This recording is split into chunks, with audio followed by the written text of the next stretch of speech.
Rp26.033.000. Kemudian infak selanjutnya pada Jumat pekan kemarin mendapat Rp2.634.000. Infak lain-lain Rp500.000. Adapun pengeluaran sejumlah Rp6.891.000, sehingga satuan wakas kasih sampai pada hari ini berjumlah Rp22.776.000. Jazakumullah khairan katsiran. Demikian kadar wakas masjid alikan kekadarnya sampai pada saat laporan ini kami sampaikan. Untuk selanjutnya, sebelum selanjutnya pada saya ingin kembali kepada jamaah yang bersosok di depannya untuk berkulit lebih dahulu. Monggo kami silakan mulai soal paling depan, kemudian urutan di belakang untuk dipenuhi bersama-sama. Selanjutnya bagi jamaah yang melakukan komunikasi untuk tidak parisalah terlebih dahulu selama berlangsungnya ibadah salat Jumat pada siang hari ini. Baiklah, karena waktu sudah masuk, untuk itu selanjutnya akan saya kembali kepada Bapak Ustaz Administrasi Bunyamin SMA maupun Bapak Walijan disilakan. Sekian, terima kasih. Assalamualaikum warahmatullahi wabarakatuh.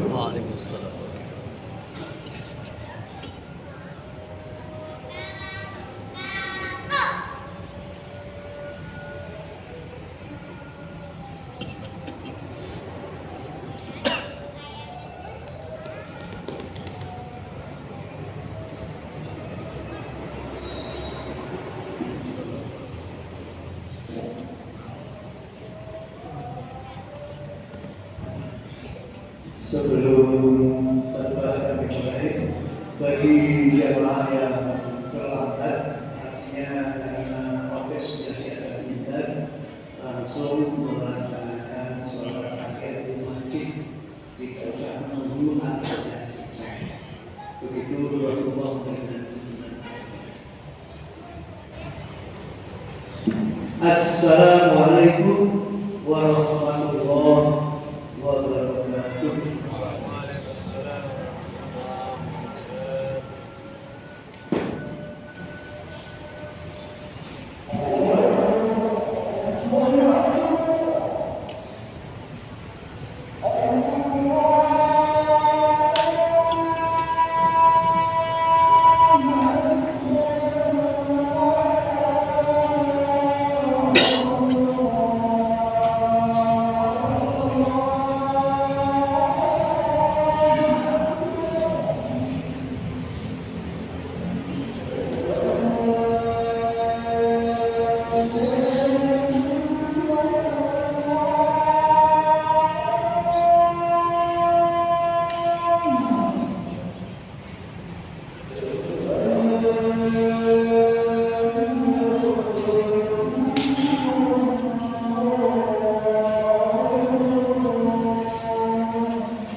Alhamdulillahilladzi arsala rasulahu bil huda wa dinil haqq liyudhhirahu 'ala ad-dini kullihi walau karihal kafirun.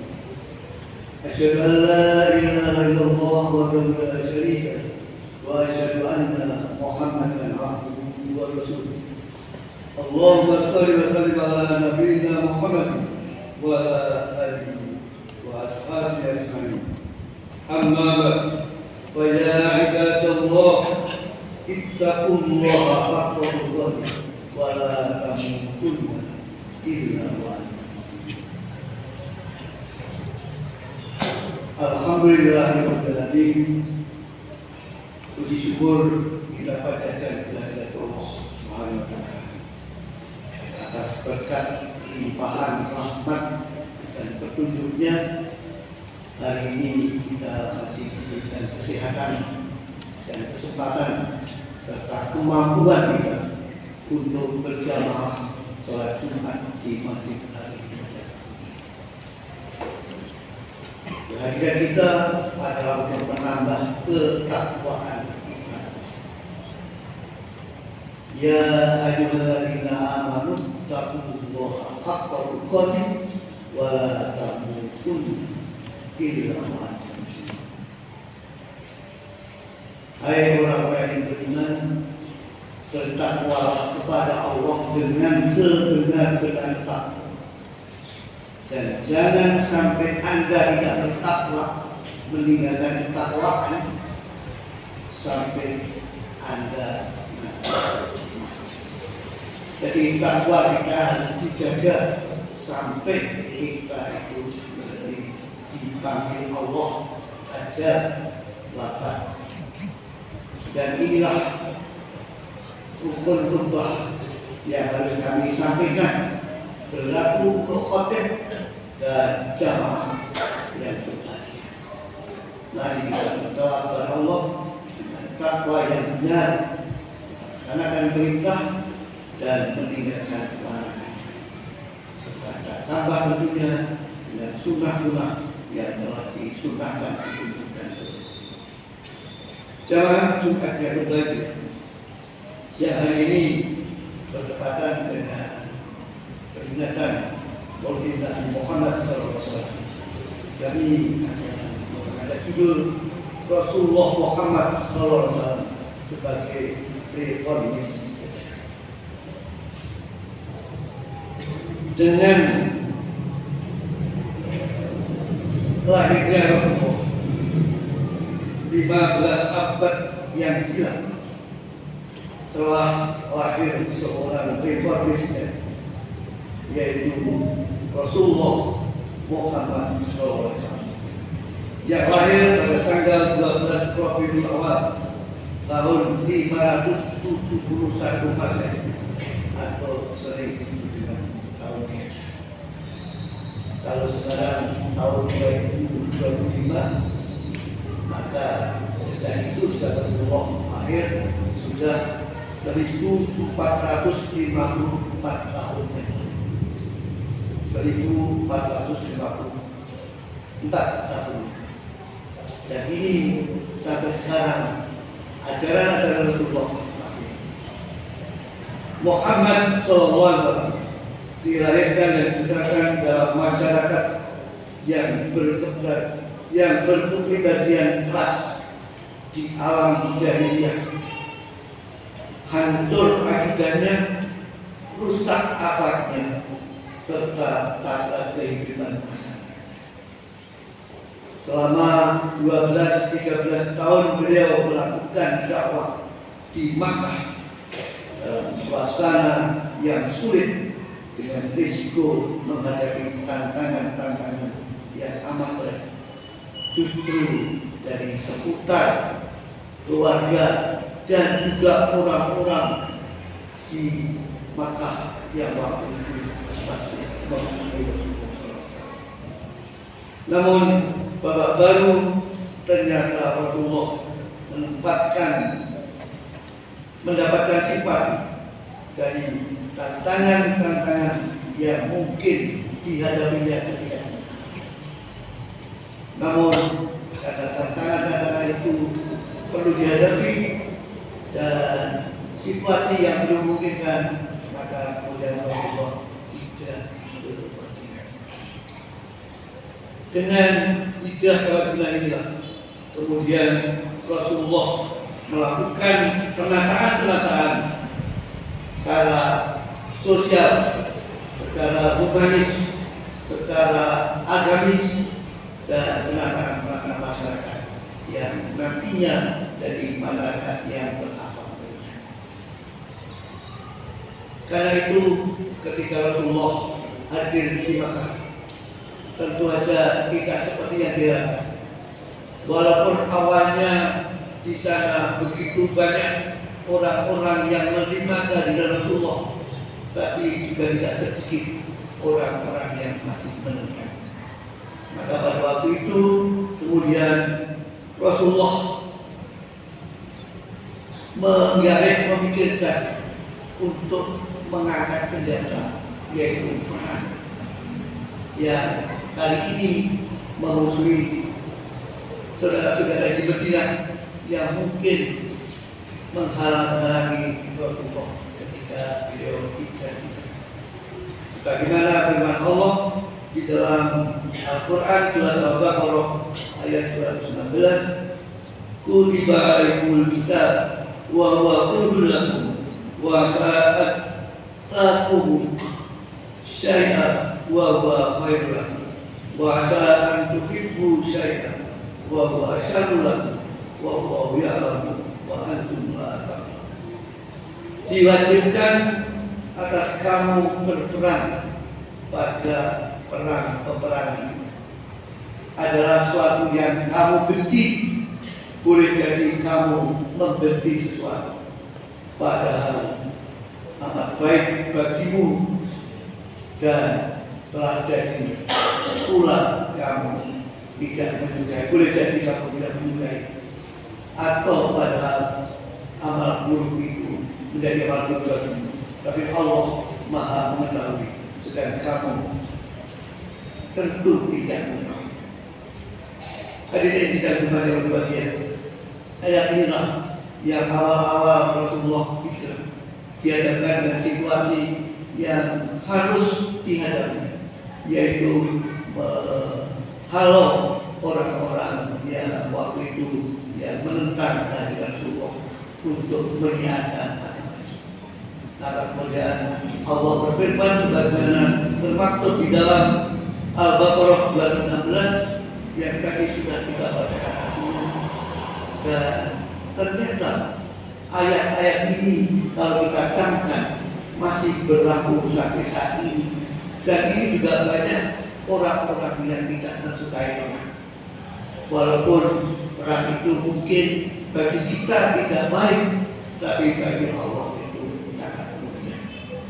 Bahkan dulu orang-orang Khawarij ketika Rasulullah itu melakukan perang pada waktu itu, dia kemudian memberikan komentar, kok Nabi kok pernah, kok Nabi itu rasa damai, tidak pernah.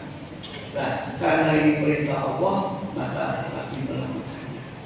Maka dari itu sampai sekarang mungkin kalau ada orang-orang Islam yang berbicara masalah perbedaan pendapat, bahkan sampai mungkin dia harus melawan, bahkan berbicara politik di negara kita ini masih sering menjadi hal yang mungkin tidak dikatakan tapi dinafikan oleh orang-orang yang di luar Islam maupun orang yang Islam, tapi mohon maaf Islamnya belum bisa mendapat menerima ayat itu. Untuk itu maka ayat ini memberikan pengertian pada kita agar kita senantiasa untuk melakukan dakwah agama ini dengan berbagai cara, dari yang damai sampai mungkin suatu saat hal-hal yang harus kita laksanakan perang, maka itu adalah merupakan hal yang dari beberapa hal yang dilakukan Rasulullah, khususnya di dalam masalah pembangunan Islam ketika di Makkah dan di Madinah ini. Maka waktu itu Rasulullah kemudian dijuluki menjadi seorang reformis, pembangun sejati. Kalau tahun 98 kita ada reformasi, tapi reformasi kita ini sampai tahun sekian aja sudah bingung bagaimana reformasi yang dulu merubah undang-undang dasar kita, kemudian diamandemen sampai 4 kali, itu saja sekarang ada suara-suara untuk ingin kembali. Mudah-mudahan ini bisa terus terlaksana reformasi ini. Karena apa? Karena kejadian-kejadian yang ada di Indonesia selama ini mungkin bapak-bapak bisa merasakan situasinya kurang menyenangkan atau kurang happy. Maka ada beberapa kebijakan Nabi dalam membangun masyarakat Madani. Pemerintah Arab pada waktu itu yaitu mengadakan reformasi. Reformasi yang pertama adalah reformasi akidah.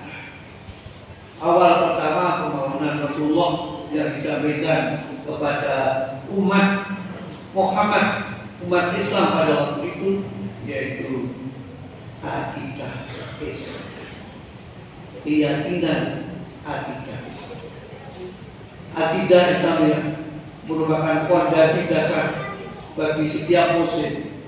Kalau seorang muslim sudah kehilangan fondasinya, maka akan hilang. Maka peningkatan takwa ini disampaikan agar kita takwa sampai kita.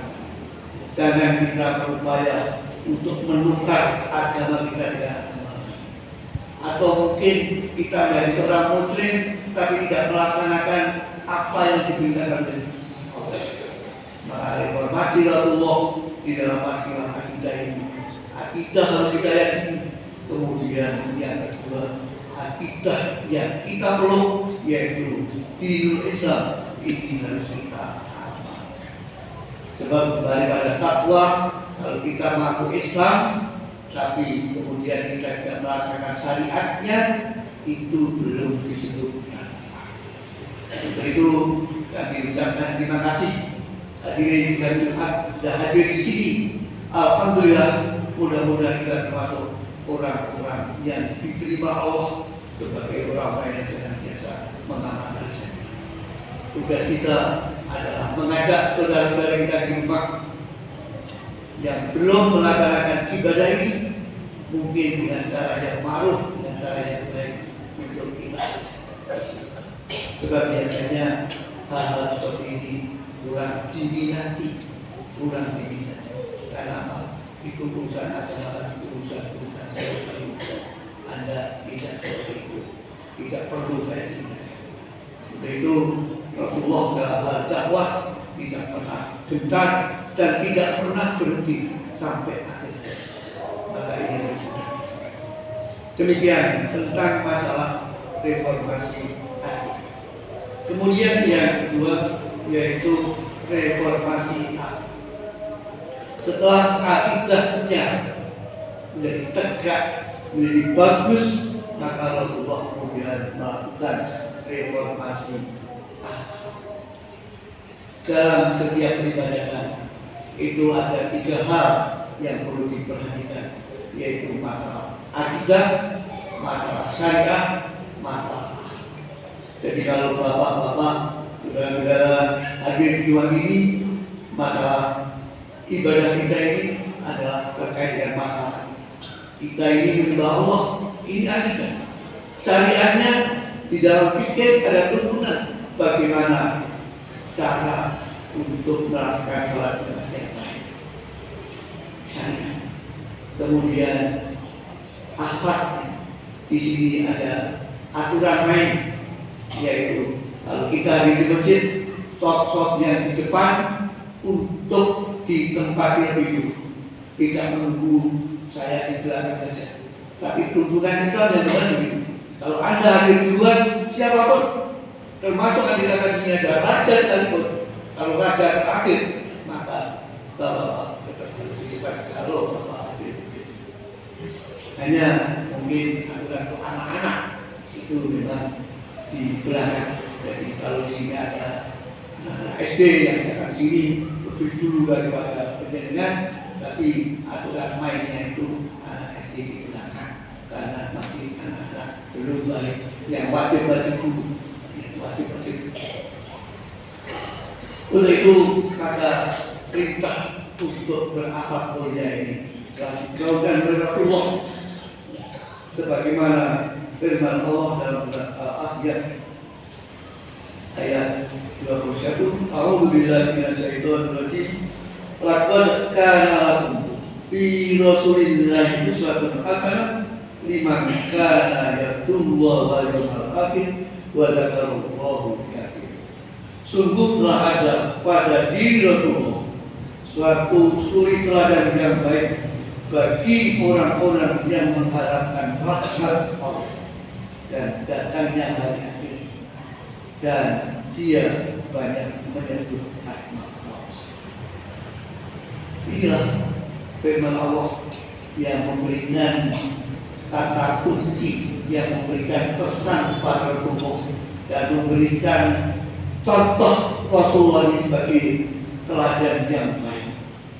Maka jangan kaget kalau ada seorang mungkin bahkan belum Islam, yaitu ada Wikraha, itu memberikan tokoh-tokoh di dunia ini. Sejak itu dari 100 tokoh yang disebut atau yang dikumpulkan, ada 100 tokoh ini, Rasulullah menjadi unggulan yang pertama. Di waktu itu berada Bung Karno, ada presiden Amerika, siapapun yang kemudian ketika dipindah ini ada Rasul. Pada Rasulullah sudah berabad yang lalu meninggal. Contoh-contoh yang baik-baik Rasulullah perlu kita amalkan. Maka sering saat ini hal-hal yang terkait dengan sunnah-sunnah Rasulullah sudah banyak digaungkan lewat media sosial. Ini hal-hal yang sifatnya sunnah banyak kita ketahui. Untuk itu mari coba kita, karena tidak tahu ada WA yang mungkin dinyatakan ada 7 sunnah yang baik Anda laksanakan. Siapa tahu orang itu akan masuk surga Allah karena dari salah satu sunnahnya. Inilah hal-hal yang perlu kita lakukan dari Rasulullah, dan yang penting adalah mengamalkan apa-apa yang dijelaskan dalam kehidupan beribadah dan dalam kehidupan bernegara, dalam kehidupan bermasyarakat, dan dalam kehidupan berumah tangga maupun kehidupan pribadi. Mudah-mudahan dua hal ini menjadi petunjuk, menjadi pemicu bagi kita untuk senantiasa kita mengikuti apa-apa yang telah dicontohkan oleh Barakallahu fiikum wa nafa'ani wa iyyakum bil ayati wa dzikril hakim wa taqabbal minni wa minkum ila wa taqabbal.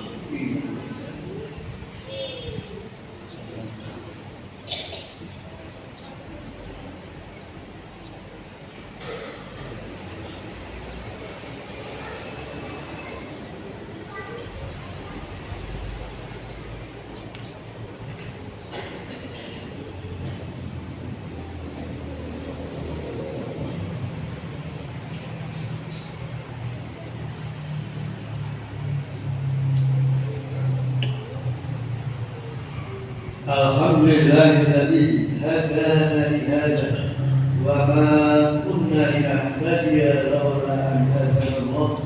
Asyhadu an la ilaha illallah wahdahu la syarika lah wa asyhadu anna Muhammadan abduhu wa rasuluh.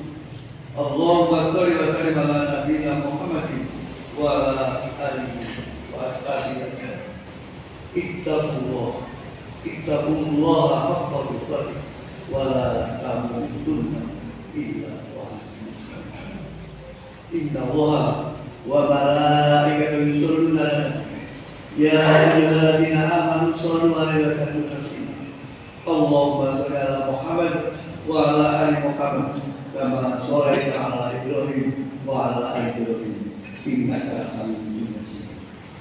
Akhirnya marilah kita mengajak kepada Allah, berdoa kepada Allah agar kehidupan kita semakin baik dengan meneladani suri berada Allah dan mengamalkan apa yang diperintahkan Allah dan juga meninggalkan apa lainnya. Mari kita berdoa. Bismillahirrahmanirrahim. Alhamdulillahirabbil alamin. Hamdan syakirin, hamdan na'im, hamdan yu'afihi ya Allah ya Rabbana alhamdulillah kama yanbaghi li wa wajhihi. Allahumma shalli wa sallim ala nabiyyina Muhammadin wa ala alihi wa ashabihi warhamna wa bi rahmatika ya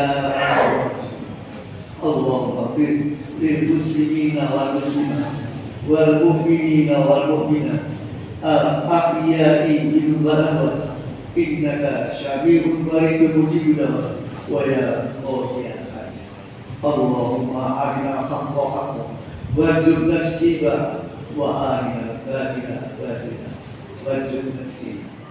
Allahumma inna nas'aluka salamatan fid din wa 'afiyatan fil jasad wa ziyadatan fil rizqi wa barakatan fil wa tawfiqan qabla al-maut wa rahmatan inda al-maut wa maghfiratan ba'da al-maut. Allahumma hawwin 'alaina fi sirri al-maut wa najatan minan nar wa rahmatan al-maut. Rabbana zalamna anfusana wa illam taghfir lana wa tarhamna lanakunanna minal khasirin. Rabbana atina fid dunya hasanah wa fil akhirati hasanah wa qina adzabannar. Subhana rabbika rabbil izzati amma yasifun wa salamun alal mursalin walhamdulillahi rabbil alamin. Wa la ilaha illallah.